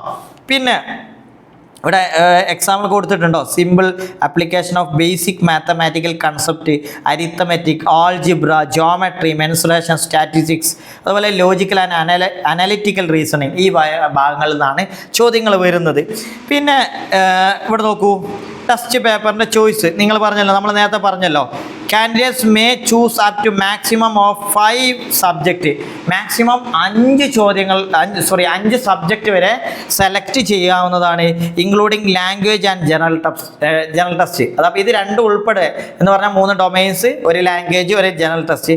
പലപ്പോഴും പല കോഴ്സുകളുടെയും എലിജിബിലിറ്റിക്ക് ജനറൽ ടെസ്റ്റും ലാംഗ്വേജും ഇമ്പോർട്ടൻ്റ് ആയിരിക്കും. അത് നിങ്ങൾ ശ്രദ്ധിക്കണം, ഓരോ യൂണിവേഴ്സിറ്റിയിലും എലിജിബിലിറ്റി നോക്കണം. പിന്നെ irrespective of subject opted in class 12 അവിടെ അത് ശ്രദ്ധിക്കണം കേട്ടോ. എന്താ പറഞ്ഞത്, നമ്മൾ 12ാം ക്ലാസ്സിൽ +2-ൽ പഠിച്ച സബ്ജക്റ്റ് തന്നെ വേണമെന്നില്ല. പക്ഷേ ഇവിടെ ഒരു കാര്യം മനസ്സിലാക്കേണ്ടത്, ഡൽഹി യൂണിവേഴ്സിറ്റിയിലൊക്കെ പല കോഴ്സുകൾക്കും അവരെന്ത് ചെയ്യുന്നുണ്ട്, അവർ കോഴ്സിൽ +2-നും അതേ സബ്ജക്റ്റ് പഠിക്കണമെന്ന് പറയുന്നുണ്ട്. അത് ശ്രദ്ധിക്കണം. പലപ്പോഴും നമ്മൾ ഡൽഹി യൂണിവേഴ്സിറ്റിയാണ് എൻ്റെ ആഗ്രഹം, അതുകൊണ്ട് അവിടുത്തെ ഏതെങ്കിലുമൊക്കെ നോക്കൂ. പക്ഷെ നമ്മൾ ആ സബ്ജക്റ്റ് CUT എക്സാമിന് എഴുതുന്ന സബ്ജക്റ്റ് +2-ന് പഠിച്ചിട്ടില്ലെങ്കിൽ അവിടെ ഒരു കോൺട്രാഡിക്ഷൻ വരും. അപ്പോൾ ഓരോ യൂണിവേഴ്സിറ്റിൻ്റെയും എലിജിബിലിറ്റി ക്രൈറ്റീരിയ നോക്കണം എന്നുള്ളത് വളരെ ഇമ്പോർട്ടൻ്റ് ആണ്. പ്രത്യേകിച്ച് ഡൽഹി പോലെ ഉള്ള നിങ്ങളൊക്കെ ആഗ്രഹിക്കുന്ന യൂണിവേഴ്സിറ്റിയിലൊക്കെ ശ്രദ്ധിക്കണം. പിന്നെ മാർക്കിംഗ് സ്കീം വരുന്നത്, ഓരോ കറക്റ്റ് ശരിയായ ചോദ്യങ്ങൾക്കും 5 മാർക്ക് കിട്ടും. അതുപോലെ തന്നെ തെറ്റായ ചോദ്യങ്ങൾക്ക് 1 മാർക്ക് കുറയും. അതാണ് എക്സാമിൻ്റെ പ്രത്യേകത. നെഗറ്റീവ് മാർക്ക് ശ്രദ്ധിക്കുക. അതുപോലെ മോഡ് ഓഫ് എക്സാം, ഏതാണ് എക്സാമിൻ്റെ കമ്പ്യൂട്ടർ ബേസ്ഡ് മോഡായിരിക്കും. മാത്രമല്ല ഇതിൽ വരുന്ന ക്വസ്റ്റ്യൻസ് നോക്കുക, ഓരോ പേപ്പർ 5 പേപ്പർ ഉണ്ടെങ്കിൽ ഒരു പേപ്പറിൽ 50 ക്വസ്റ്റ്യൻസ് ഉണ്ടാവും. അതുപോലെ തന്നെ ഇതിൻ്റെ ടൈം വരുന്നത് 60 മിനിറ്റ് ആയിരിക്കും. ഓക്കെ, ഓരോ പേപ്പറിനും 60 മിനിറ്റ്. ടോട്ടൽ 5 സബ്ജക്റ്റ് എടുക്കുകയാണെങ്കിൽ 250 ക്വസ്റ്റ്യൻസ് ഉണ്ടാവും അല്ലേ. അതുപോലെ തന്നെ നമ്മുടെ സമയം നോക്കൂ, അല്ലേ 60 മിനിറ്റ് അല്ലേ, ഓരോന്നിനും 60 മിനിറ്റ് ആയിരിക്കും. അങ്ങനെ ഇത്രയും ടെസ്റ്റ് പേപ്പേഴ്സ് നമുക്ക് ചെയ്യാനുണ്ടാവും. പിന്നെ ഇതിൻ്റെ ഷിഫ്റ്റ് ഇതൊക്കെ അല്ലേ, മൾട്ടിപ്പിൾ ഷിഫ്റ്റ് ആയിരിക്കും. അതുപോലെ കാൻഡിഡേറ്റ്സിൻ്റെ നമ്പേഴ്സ് അനുസരിച്ച് അത് ഷിഫ്റ്റിലൊക്കെ മാറ്റം വരുന്നതാണ്. ഇതൊക്കെ വളരെ ഇമ്പോർട്ടൻ്റ് ആണ് കേട്ടോ. ഇനി നെക്സ്റ്റ് ഇതുമായി ബന്ധപ്പെട്ട് ഇതിൻ്റെ ഇൻസ്ട്രക്ഷൻസ് ഒക്കെ കൊടുത്തിട്ടുണ്ട്. അതിൽ പ്രധാനപ്പെട്ട ഒരു കാര്യം ഞാൻ നോട്ട് ചെയ്തത്, multiple application form submitted by a candidate will not be accepted and will lead to the cancellation of his result. ഒരാൾക്ക് ഒരു ആപ്ലിക്കേഷനെ കൊടുക്കാൻ പറ്റൂ, ഒരു ഇമെയിലും ഒരു നമ്പറും കൊടുത്ത് ഒരു ആപ്ലിക്കേഷൻ, മറ്റൊരു ഇമെയിലും മറ്റൊരു നമ്പറും, അങ്ങനെ പാടില്ല. അങ്ങനെ എന്ത് ചെയ്യില്ല, മൊത്തത്തിൽ അവൻ്റെ CUT എക്സാം തന്നെ നഷ്ടപ്പെടാനുള്ള സാധ്യതയുണ്ട്. പിന്നെ നെക്സ്റ്റ് നോക്കൂ, അടുത്ത പേജിൽ പ്രധാനപ്പെട്ട ഇൻസ്ട്രക്ഷൻ കൊടുത്തിട്ടുള്ളതിൽ അവിടെ ഫില്ലിംഗ്, ഓൺലൈൻ ആപ്ലിക്കേഷൻ ഫില്ല് ചെയ്യുമ്പോൾ നമ്മൾ ശ്രദ്ധിക്കേണ്ടത്, before starting to fill application form candidates are advised to read prospectus അല്ലേ. പ്രോസ്പെക്ടസ് നന്നായിട്ട് വായിക്കണം. അതിൻ്റെ ഭാഗമായിട്ടാണ് നമ്മൾ ഇതൊക്കെ നോക്കുന്നത്. നെക്സ്റ്റ് ഇതിൻ്റെ പ്രധാനപ്പെട്ട രജിസ്ട്രേഷൻ ഫോമിൻ്റെ ഭാഗത്ത് ശ്രദ്ധിക്കുക, note down the system generated application number. നമ്മൾ അപ്ലൈ ചെയ്യുന്ന സമയത്ത് നമുക്കൊരു ആപ്ലിക്കേഷൻ നമ്പർ കിട്ടും. ഇത് വളരെ ഇമ്പോർട്ടൻ്റ് ആണ് കേട്ടോ. ഈ നമ്പർ നിങ്ങൾ സൂക്ഷിച്ചു വെക്കണം. കാരണം പിന്നീട് പല ആവശ്യങ്ങൾക്കും ഈ നമ്പറാണ് നമ്മൾ യൂസ് ചെയ്യുക. അതുപോലെ തന്നെ ഇതിലൊരു പ്രൊഫൈൽ പാസ്വേഡ് ക്രിയേറ്റ് ചെയ്യാനുണ്ടാവും. ആ പാസ്വേഡും നിങ്ങൾ ഓർത്തിരിക്കുക. ഓക്കെ, CUT എക്സാമിന് അപ്ലൈ ചെയ്യുമ്പോൾ ആപ്ലിക്കേഷൻ നമ്പറും ആ പാസ്വേഡും ഓർത്തിരിക്കുക. അത് ഡൗൺലോഡ് ചെയ്ത് വെക്കുക. അപ്ലൈ ചെയ്തിട്ട് ആ കിട്ടുന്ന ഫോമില്ലേ, അത് ഡൗൺലോഡ് ചെയ്ത് ഒരു സോഫ്റ്റ് കോപ്പി മാത്രമല്ല അല്ലാതെ സൂക്ഷിക്കുക. ഓക്കെ, ഹാർഡ് കോപ്പിയും വേണം. അതിൻ്റെ ഒരു സോഫ്റ്റ് കോപ്പി നിങ്ങളുടെ കയ്യിലുണ്ടാകും. ഏതെങ്കിലും ഒരു നിങ്ങളുടെ ഗ്രൂപ്പിലേക്ക് അത് ഷെയർ, നിങ്ങളുടെ പേഴ്സണൽ ഗ്രൂപ്പുകൾ ഉണ്ടാകുമല്ലോ, അതിലേക്ക് ഷെയർ ചെയ്ത് വെച്ചാൽ മതി. അതല്ലെങ്കിൽ എവിടെയെങ്കിലും ഒന്ന് കീപ്പ് ചെയ്ത് വെച്ചാൽ മതി. പിന്നെ ആപ്ലിക്കേഷൻ ഫോം, അതായത് അപ്ലൈ ചെയ്യുമ്പോൾ അതിൻ്റെ ഫോമിൽ ശ്രദ്ധിക്കേണ്ടത്, നമ്മൾ ഈ പാസ്വേഡ് ഇല്ലേ ആപ്ലിക്കേഷൻ നമ്പറും പാസ്വേഡും യൂസ് ചെയ്തിട്ട് ആപ്ലിക്കേഷൻ ഫോം കംപ്ലീറ്റ് ചെയ്യും. അപ്പോൾ അവിടെ നോക്കൂ, പേഴ്സണൽ ഡീറ്റെയിൽസ് അതിൽ കൊടുക്കാനുണ്ടാവും, എഡ്യൂക്കേഷണൽ ക്വാളിഫിക്കേഷൻസ് കൊടുക്കാനുണ്ടാവും, യൂണിവേഴ്സിറ്റി അതുപോലെ പ്രോഗ്രാം സെലക്ട് ചെയ്യാനുണ്ടാവും, ടെസ്റ്റ് പേപ്പർ ഡീറ്റെയിൽസ് നമ്മളെ ഏത് മീഡിയ ആണോ ഒക്കെ, ചൂസിങ് ദ എക്സാമിനേഷൻ സിറ്റീസ്, ഈ കാര്യങ്ങളൊക്കെ ഉണ്ടാവും. അപ്പം നിങ്ങൾ എന്ത് ചെയ്യണം, ഏത് കോഴ്സാണ് സെലക്ട് ചെയ്യുന്നത്, ഏത് യൂണിവേഴ്സിറ്റിയാണ്. അപ്പോൾ ഇവിടെ ഒരു പ്രധാനപ്പെട്ട കാര്യം, നിങ്ങൾ ആപ്ലിക്കേഷൻ ഫോമിൽ ഏതൊക്കെ യൂണിവേഴ്സിറ്റിയിലാണ് നിങ്ങൾ അപ്ലൈ ചെയ്യുന്നതെന്ന് വളരെ ഇമ്പോർട്ടൻ്റ് ആയിട്ട് നോക്കണം. അപ്പം നമ്മൾ ഏതെങ്കിലും നിങ്ങൾ അക്ഷയ സെൻറ്ററിലോ കഫേയിലൊക്കെ പോയി ചെയ്യുമ്പോൾ അവർ ഏതെങ്കിലും കുറച്ച് യൂണിവേഴ്സിറ്റി സെലക്ട് ചെയ്യും, എന്നിട്ട് ആപ്ലിക്കേഷൻ കംപ്ലീറ്റ് ചെയ്യും. നിങ്ങൾ ആദ്യം ചെയ്യേണ്ടത്, നിങ്ങൾ ഏതൊക്കെ യൂണിവേഴ്സിറ്റിയിലാണ് അപ്ലൈ ചെയ്യുന്നത്, ഇത് ഓരോ യൂണിവേഴ്സിറ്റിൻ്റെയും പേര് എഴുതി വെക്കുക. എന്നിട്ട് ആ യൂണിവേഴ്സിറ്റിയിലൊക്കെ നമ്മൾ അപ്ലൈ ചെയ്യുമ്പോൾ അവിടെ കൊടുക്കുക ഈ യൂണിവേഴ്സിറ്റിയിൽ. അതുപോലെ ഏത് പ്രോഗ്രാമാണ്, ഓക്കെ, നമ്മളെ CUT എക്സാമിന് ഈ യൂണിവേഴ്സിറ്റി സെലക്ട് ചെയ്യണം, ആ പ്രോഗ്രാം സെലക്ട് ചെയ്യണം എന്നൊക്കെ എലിജിബിലിറ്റിയിൽ പറയും. നമ്മൾ CUT എക്സാം എഴുതി കഴിഞ്ഞ് നെക്സ്റ്റ് ഓരോ യൂണിവേഴ്സിറ്റിയിൽ അപ്ലൈ ചെയ്യാൻ പോകുന്ന സമയത്ത് നമ്മൾ ഈ CUT മാർക്ക് കൊണ്ട് പോകും. അപ്പോൾ അതിലേതെങ്കിലും എലിജിബിലിറ്റി ഇങ്ങനെ കൊടുക്കും, നിങ്ങൾ CUT എക്സാമിന് യൂണിവേഴ്സിറ്റി സെലക്ട് ചെയ്യണം. അപ്പോൾ ഈ സമയത്ത് അപ്ലൈ ചെയ്യുന്ന സമയത്ത് സെലക്ട് ചെയ്യുമ്പോൾ ആ യൂണിവേഴ്സിറ്റി പെട്ടിട്ടില്ല നമ്മൾ കൊടുക്കും. ഓക്കെ, നെക്സ്റ്റ് അടുത്തത് ഫോട്ടോ നമുക്ക് അപ്ലോഡ് ചെയ്യണം. ഈ പ്രാവശ്യം വളരെ ശ്രദ്ധയോടെ ചെയ്യേണ്ട ഒരു കാര്യമാണ്. അതായത് ലൈവ് ഫോട്ടോഗ്രാഫ് ഉണ്ട്. ലൈവ് ഫോട്ടോഗ്രാഫിന് അപ്ലൈ ചെയ്യുമ്പോൾ നമ്മളത് ക്യാമറയുള്ള ഒരു ഡിവൈസ് ആയിരിക്കണം. എന്ന് പറഞ്ഞാൽ നമ്മൾ ടാബിലോ മൊബൈൽ ഫോണിലോ ഒക്കെ അപ്ലൈ ചെയ്യുമ്പോൾ നമുക്ക് അതിൻ്റെ ക്യാമറ ഉണ്ടാവും. നമ്മൾ ഏതെങ്കിലും അക്ഷയ സെൻറ്ററിലൊക്കെ പോവുകയാണെങ്കിൽ അവിടെ വെബ്കാം വേണം നമ്മളെ ഫോട്ടോ എടുക്കാൻ വേണ്ടി. അത് പറഞ്ഞത് at the time of filling of the application form and will also have to upload her recent scanned photograph, passport size photograph. അതിൻ്റെ കൂടെ നമ്മുടെ ഒരു പാസ്പോർട്ട് സൈസ് ഫോട്ടോയും അപ്ലോഡ് ചെയ്യണം. പിന്നെ ഇവിടെ ഞാൻ നിങ്ങളോട് പറയാനുള്ളൊരു സജഷൻ, നിങ്ങൾ റീസെൻ്റ് ആയിട്ട് ഏറ്റവും പുതിയൊരു ഫോട്ടോ എടുത്തു വെക്കുക. ഈ ഫോട്ടോ നിങ്ങൾ കീപ്പ് ചെയ്യണം. ഇതിൻ്റെ ഹാർഡ് കോപ്പിയും സോഫ്റ്റ് കോപ്പിയും ഒക്കെ കീപ്പ് ചെയ്യണം. കാരണം എക്സാമിന് പോകുമ്പോൾ ഇതേ ഫോട്ടോ, സെയിം ഫോട്ടോ നിങ്ങൾ എക്സാമിനേഷൻ സെൻറ്ററിൽ കൊടുക്കാനുണ്ടാവും, അവിടെ പേസ്റ്റ് ചെയ്യാനുണ്ടാവും. സോ അതുകൊണ്ട് തന്നെ ഒരു പുതിയ ഫോട്ടോ എടുക്കുക, അത് കീപ്പ് ചെയ്ത് വെക്കുക, സൂക്ഷിച്ച് വെക്കുക, നഷ്ടപ്പെടുത്തരുത്. ഓക്കെ, മാത്രമല്ല നമ്മൾ ഫോട്ടോ അപ്ലോഡ് ചെയ്യുമ്പോൾ കളറായിരിക്കണം 80% അല്ലേ, ഫേസ് കാണിക്കണം. യെസ്, ചെവികൾ മാസ്ക് ഒന്നും ഇല്ലാതെ കാണിക്കുന്ന രീതിയിൽ ചെവി കാണിക്കണം കേട്ടോ. ഇയർ കാണിക്കണം എന്ന് പറഞ്ഞിട്ടുണ്ട്, അത് ഒന്ന് ശ്രദ്ധിക്കണം കേട്ടോ. ഇയർ കാണിക്കുന്ന രീതിയിലുള്ള ഫോട്ടോ കൊടുത്താൽ മതി. പിന്നെ വൈറ്റ് ബാക്ക്ഗ്രൗണ്ടിലായിരിക്കണം. ഓക്കെ, നമ്മൾ എടുക്കുമ്പോൾ ശ്രദ്ധിക്കുക. പിന്നെ അതിൻ്റെ സൈസ് കൊടുത്തിട്ടുണ്ട് 10 KB to 200 KB and JPG format ആയിരിക്കണം. പിന്നെ ഡിസാബിലിറ്റി UDID സർട്ടിഫിക്കറ്റ് ഒക്കെ അപ്ലൈ ചെയ്യുമ്പോൾ അതിൻ്റെ scanned copy of identity proof കണ്ടോ, for those who will verify their identities through methods other than Aadhaar or DigiLocker. നമ്മൾ ഡിജി ലോക്കർ വഴിയോ ആധാറിൽ വഴിയോ അല്ലാതെ കൊടുക്കുമ്പോൾ അതിൻ്റെ സ്കാനഡ് കോപ്പി അല്ലേ, അത് വേണം. അത് ഷുഡ് ബി ഇൻ JPG ഫോർമാറ്റിൽ കൊടുക്കണം എന്ന് പറയുന്നത്. പിന്നെ പ്രധാനപ്പെട്ട ഒരു കാര്യം, നമ്മൾ update their details on Aadhaar card. Okay, നമ്മൾ അപ്ലൈ ചെയ്യുമ്പോൾ നമ്മുടെ ആധാർ കാർഡിൽ പണ്ടെപ്പോഴോ എടുത്തു വെച്ചൊരു ആധാർ കാർഡാണെങ്കിൽ അത് അപ്ഡേറ്റ് ചെയ്യണമെന്ന് പറയുന്നത്. കാരണം പുതിയ ഫോട്ടോഗ്രാഫുള്ള ആധാർ കാർഡായിരിക്കണം, നെയിം കറക്റ്റ് ആയിരിക്കണം, ഡേറ്റ് ഓഫ് ബർത്ത് കറക്റ്റ് ആയിരിക്കണം, ജെൻഡർ, അഡ്രസ്സ്, ഈ കാര്യങ്ങളൊക്കെ കറക്റ്റ് ഉള്ള ആധാർ കാർഡായിരിക്കണം നിങ്ങൾ. അതുകൊണ്ട് തന്നെ ആദ്യം ആധാർ കാർഡ് ഒന്ന് അപ്ഡേറ്റ് ചെയ്ത് വെക്കുക. ഇതൊക്കെ ഞാൻ പറഞ്ഞിട്ടില്ലേ, നമ്മൾ പെട്ടെന്ന് പോയിട്ട് അപ്ലൈ ചെയ്തത്, അതിന് മുമ്പ് ഈ കാര്യങ്ങളൊക്കെ ഒന്ന് ശ്രദ്ധിക്കുക. അതുപോലെ തന്നെ ലൈവ് ഫോട്ടോഗ്രാഫ് നമ്മൾ നേരത്തെ പറഞ്ഞില്ലോ, ലൈവ് ഫോട്ടോ എടുക്കാനുണ്ടാവും. അപ്പോൾ should switch on their camera or connect their webcam to the device used for filling application form fill ചെയ്യുന്ന ആ ഡിവൈസിൽ ക്യാമറ ഉണ്ടായിരിക്കണം എന്നാണ് പറയുന്നത്. If your device does not support a webcam, QR code on the right can be scanned by the candidate using a mobile device or tablet. അപ്പോൾ QR code എന്ത് ചെയ്യുക, scan ചെയ്യാന്നാണ് പറയുന്നത് mobile phone. Candidate should ensure there is A light coloured background with proper lighting and 80% face visibility. അപ്പോൾ ഈ QR code scan ചെയ്ത് നമ്മുടെ മൊബൈലിൽ എടുക്കാവുന്നതാണ്, നമ്മുടെ ഫോട്ടോ എടുക്കാം. പക്ഷേ അതിൽ ശ്രദ്ധിക്കേണ്ടത് നമ്മുടെ ബാക്ക്ഗ്രൗണ്ട് ശ്രദ്ധിക്കണം. അതുപോലെ പ്രോപ്പർ ലൈറ്റിനിങ്, അതായത് നല്ല ഫേസൊക്കെ കാണുന്ന രീതിയിലാണ് ഫോട്ടോ എടുക്കേണ്ടതെന്ന് അർത്ഥം. പിന്നെ അടുത്തത് ശ്രദ്ധിക്കേണ്ട ഒരു പ്രധാനപ്പെട്ട കാര്യം ഇതിൽ നമ്മൾ ഇതാ കണ്ടോ, general instruction to the candidate. ഇവിടെ ശ്രദ്ധിക്കുക, information provided by the candidates in their respective online application form like the name.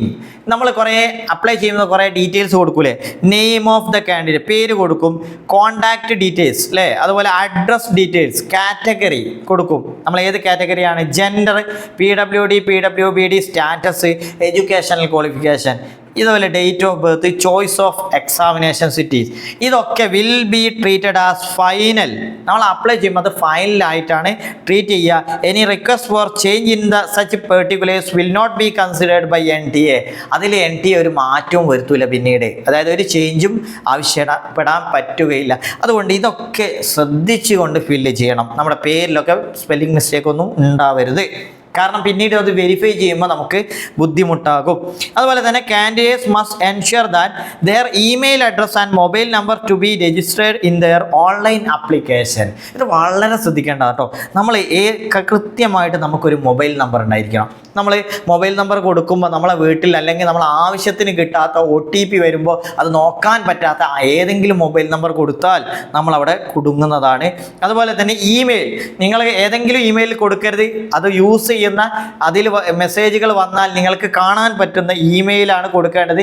അതില്ലെങ്കിൽ ഒന്ന് ക്രിയേറ്റ് ചെയ്യാം, വലിയ പണിയൊന്നുമില്ല ഇമെയിൽ ക്രിയേറ്റ് ചെയ്യാൻ. അതുകൊണ്ട് തന്നെ അത് പ്രധാനപ്പെട്ട് ശ്രദ്ധിക്കട്ടോ, കാരണം അതിൻ്റെ അഡ്രസ്സൊക്കെ കറക്റ്റ് കൊടുക്കുക. പിന്നെയോ ഇമ്പോർട്ടൻ്റ് കണ്ടോ, important communication will be send by NTA through email. Okay, ആ ഇമെയിൽ വഴിയാണ് ഇമ്പോർട്ടൻ്റ് ആയ മെസ്സേജുകളൊക്കെ നിങ്ങൾക്ക് ലഭിക്കുന്നത്. പിന്നെ ഇതിൽ ശ്രദ്ധിക്കേണ്ട പ്രധാനപ്പെട്ട കാര്യങ്ങൾ എന്ന് പറഞ്ഞാൽ, ഇതിൽ നമ്മൾ ഓരോ കാര്യങ്ങൾ നോക്കൂ. NTA എന്താ ചെയ്യുന്നത്? NTA ആണ് എക്സാം നടത്തുന്നത്. അവരുടെ റോൾ എന്ന് പറഞ്ഞാൽ a merit list will be prepared by participating university or institution or organisation. NTA exam ഒക്കെ നടത്തി പോകും, പക്ഷേ നിങ്ങൾക്ക് ഓരോ യൂണിവേഴ്സിറ്റിയിലും അവിടെ അഡ്മിഷൻ ലഭിക്കേണ്ട ആളുകളുടെ മെറിറ്റ് ലിസ്റ്റ് ആ യൂണിവേഴ്സിറ്റിയാണ് പ്രിപ്പയർ ചെയ്യുന്നത്. ഓക്കെ, അല്ലെങ്കിൽ ആ സ്ഥാപനമായിരിക്കും പ്രിപ്പയർ ചെയ്യുന്നത്.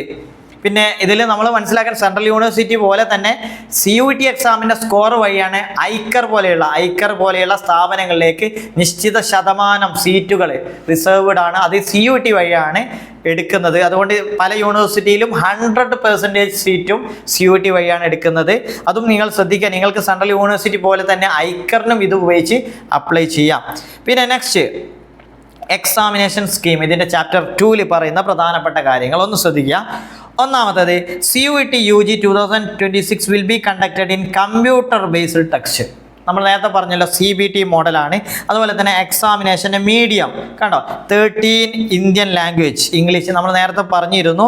അതുപോലെ തന്നെ the option of language four question paper should be exercised carefully. നമ്മൾ അപ്ലൈ ചെയ്യുമ്പോൾ ലാംഗ്വേജ് ഫോർ ക്വസ്റ്റ്യൻ പേപ്പർ അത് വളരെ ശ്രദ്ധയോടെ കൊടുക്കണം. ക്വസ്റ്റ്യൻ പേപ്പറിൻ്റെ ലാംഗ്വേജ് ഏതാണെന്ന് വളരെ ശ്രദ്ധിച്ചു കൊടുക്കേണ്ടതാണ്. കാരണം 13ഓളം മീഡിയത്തിൽ വരും. ഏതെങ്കിലുമൊക്കെ ടിക്ക് ചെയ്യുമ്പോൾ മാറിപ്പോയാൽ അതിൻ്റെ ആ ലാംഗ്വേജ് നമുക്ക് വായിക്കാൻ പറ്റില്ല. ശ്രദ്ധിക്കണം. നമുക്ക് ഇംഗ്ലീഷ് അത്ര വശമല്ലെങ്കിൽ മലയാളം കൂടി നോക്കേണ്ടി വരും. അപ്പം മലയാളം ആണെങ്കിൽ മലയാളം കൊടുക്കുക, ഇംഗ്ലീഷ് പ്രശ്നമല്ല ഇംഗ്ലീഷ് കൊടുക്കുക.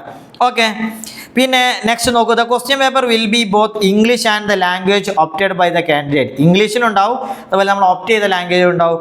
English version will be prevail in the event of any difference opinion. എന്തെങ്കിലും പ്രശ്നം ക്വസ്റ്റ്യനിൽ വന്നാൽ ഇംഗ്ലീഷാണ് നോക്കുന്നത്. പക്ഷേ നിങ്ങൾ ഇത് മീഡിയം ആട്ടോ. നമ്മൾ ലാംഗ്വേജ് സെലക്ട് ചെയ്യുന്നതിൽ നിങ്ങൾ ശ്രദ്ധിച്ചു കൊടുക്കണം. നിങ്ങൾ മലയാളത്തിൻ്റെ വൊക്കാബ്സും ഗ്രാമറും അതിൻ്റെ കോംപ്രഹെൻഷനൊക്കെ നിങ്ങൾക്ക് നന്നായിട്ട് പറ്റുമെങ്കിൽ മാത്രം കൊടുക്കുക. ഇംഗ്ലീഷ് ആയിരിക്കും നന്നാവുക. ഇംഗ്ലീഷ് തീരെ അറിയുന്നില്ലേ മലയാളം കൊടുക്കാവുന്നതാണ്. പിന്നെ എക്സാമിനേഷൻ്റെ സ്കീം നമ്മൾ നേരത്തെ പറഞ്ഞു, കുറച്ച് ഡീറ്റെയിൽ ആയിട്ട് ഇവിടെ കൊടുത്തിട്ടുണ്ട്. എത്ര ലാംഗ്വേജ്, എത്ര സബ്ജക്റ്റുകളുണ്ട്, എത്ര ലാംഗ്വേജുകളാണ്, എത്ര ഡൊമൈൻസ് ആണ്, ജനറൽ ടെസ്റ്റുകളുണ്ട്. അതുപോലെ തന്നെ മാക്സിമം ഒരാൾക്ക് എഴുതാൻ പറ്റുന്നത് 5 സബ്ജക്റ്റുകളാണെന്ന് പറഞ്ഞിട്ടുണ്ട്. പിന്നെ കമ്പ്യൂട്ടർ CBT മോഡലാണ്, 50 ചോദ്യങ്ങളാണ്. നമ്മൾ നേരത്തെ പറഞ്ഞല്ലോ 60 മിനിറ്റ് ആണ്, തുടങ്ങിയ കാര്യങ്ങളാണ്. പിന്നെ ക്വസ്റ്റ്യൻ പേപ്പറിൻ്റെ പാറ്റേൺ നോക്കൂ. MCQ ആണ്. 4 ഓപ്ഷൻസ് തരും. അതിൽ നിന്ന് നമ്മൾ സെലക്ട് ചെയ്യണം. അപ്പോൾ 4 ഓപ്ഷൻസിൽ ഏറ്റവും സ്യൂട്ടബിൾ ആയ ആൻസർ സെലക്ട് ചെയ്യുകയാണ്. സെലക്ട് ചെയ്യുമ്പോൾ ശ്രദ്ധിക്കണം, നമ്മൾ ടിക്ക് ഇടുന്നതാണെങ്കിൽ ശരിയാണെങ്കിൽ 5 മാർക്ക്, തെറ്റാണെങ്കിൽ അതിന് വരുന്നത് എന്താണ്, -1. ഒരു ക്വസ്റ്റ്യൻ തെറ്റിയാൽ നമുക്ക് കിട്ടിയ മാർക്കിൽ നിന്ന് 1 കുറയും. പിന്നെ അടുത്തത് നമ്മൾ നോക്കാൻ പോകുന്നത് ചാപ്റ്റർ 3 വരുന്നത് എലിജിബിലിറ്റി ആണ്. എലിജിബിലിറ്റി ഇവിടെ ശ്രദ്ധിക്കുക. നമ്മൾ നോക്കൂ, for appearing in the CUET UG 2026 there is no age limit. ഇതിനൊരു ഏജ് ലിമിറ്റ് ഇല്ല കേട്ടോ. പിന്നെ അവിടെ ശ്രദ്ധിക്കേണ്ടത് ആർക്കാണ് എഴുതാൻ പറ്റുക? Passed the class 12 or equivalent examination, 12ാം ക്ലാസ്സോ അതിന് തുല്യമായിട്ടുള്ള ക്വാളിഫിക്കേഷൻ ഉണ്ടായിരിക്കുക. അതല്ലെങ്കിൽ ഓർ അപ്പിയറിംഗ് ഇൻ 2026 അല്ലേ, +2ൽ. അതായത് പലപ്പോഴും ചോദിക്കാറില്ല +2ൻ്റെ റിസൾട്ട് വന്നിട്ടാണോ അപ്ലൈ ചെയ്യേണ്ടത്? അല്ല, ഇപ്പം നിങ്ങൾ +2ൽ പഠിച്ചുകൊണ്ടിരിക്കുകയാണെങ്കിൽ അപ്പിയർ ചെയ്യല്ലേ, അതുകൊണ്ട് ഈ പ്രാവശ്യം നിങ്ങൾക്കും അപ്ലൈ ചെയ്യാൻ പറ്റും. ഓക്കെ, നിങ്ങൾക്ക് റിസൾട്ട് ഒന്നും വരണമെന്നില്ല, നിങ്ങൾക്ക് അപ്ലൈ ചെയ്യാൻ പറ്റും. അത് പലപ്പോഴും നിങ്ങൾ ചോദിക്കുന്ന ഒരു സംശയമാണ്. Next, list of qualifying examination. എന്താണ് ക്വാളിഫൈ? ഇവിടെ ഒരുപാട് ഇത് കൊടുത്തിട്ടുണ്ട്. അതിൽ നമുക്ക് സിമ്പിളായിട്ട് പറയാം, ഫൈനൽ എക്സാമിനേഷൻ ഓഫ് 10+ സിസ്റ്റം, അതായത് 10ാം ക്ലാസ് +1ഉം +2ഉം കംപ്ലീറ്റ് ചെയ്യുന്നതാണ് ഇതിൻ്റെ നമ്മളൊക്കെ സാധാരണ പറയുന്നത്. അതുപോലെ മറ്റുള്ള പല ക്വാളിഫിക്കേഷൻസ് ഉണ്ട്. ഉദാഹരണത്തിന് കണ്ടോ, national institute of open schooling അല്ലേ, അതിൽ 5 സബ്ജക്റ്റ് മിനിമം പഠിച്ചാൽ മതി. NIOS examination. ഓക്കെ, ഇതൊക്കെ പഠിച്ചാൽ അത് +2ന് തുല്യമായിട്ടുള്ളതാണ്. അങ്ങനെ ഒരുപാട് ക്വാളിഫിക്കേഷൻ പറയുന്നുണ്ട്. അതുപോലെ തന്നെ year of appearance in qualifying examination ശ്രദ്ധിക്കുക. For the year of appearance in the class 12 or equivalent examination relevant conditions. താഴെയുള്ള പ്രധാനപ്പെട്ട കണ്ടീഷൻസ്, അതിൽ ഓരോ യൂണിവേഴ്സിറ്റി പറയുന്ന കണ്ടീഷൻസ് നമ്മൾ ശ്രദ്ധിക്കണം. ആ യൂണിവേഴ്സിറ്റിയിൽ +2ൽ എന്തൊക്കെയാണെന്നുള്ള കാര്യങ്ങൾ പ്രത്യേകം ശ്രദ്ധിക്കണം കേട്ടോ.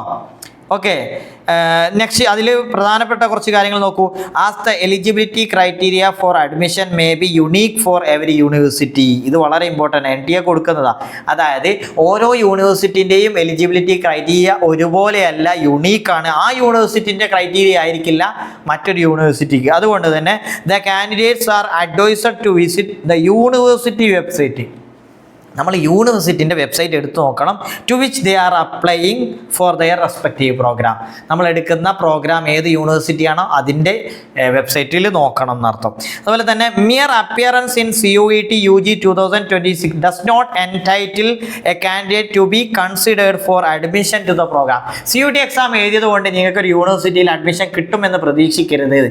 കാരണം CUET എക്സാം എഴുതി, അതൊരു എലിജിബിലിറ്റി ക്വാളിഫിക്കേഷൻ ആണ്. അത് കഴിഞ്ഞാൽ ഓരോ യൂണിവേഴ്സിറ്റിയിലും നമ്മൾ അപ്ലൈ ചെയ്യണം. പലപ്പോഴും കഴിഞ്ഞ പ്രാവശ്യമൊക്കെ കണ്ടിട്ടുള്ളത് CUET എക്സാം എഴുതി പിന്നെ റിസൾട്ട് വന്ന് പിന്നെ അവരിങ്ങനെ കാത്തിരിക്കുക ഏതെങ്കിലും യൂണിവേഴ്സിറ്റി വിളിക്കും എന്ന് വിചാരിച്ചിട്ട്. അങ്ങനെയല്ല, CUET എക്സാം എഴുതി കഴിഞ്ഞ് റിസൾട്ട് വന്നാൽ ഈ സ്കോർ ഉപയോഗിച്ച് നിങ്ങൾ ഓരോ യൂണിവേഴ്സിറ്റിയിലും അപ്ലിക്കേഷൻ കൊടുക്കണം.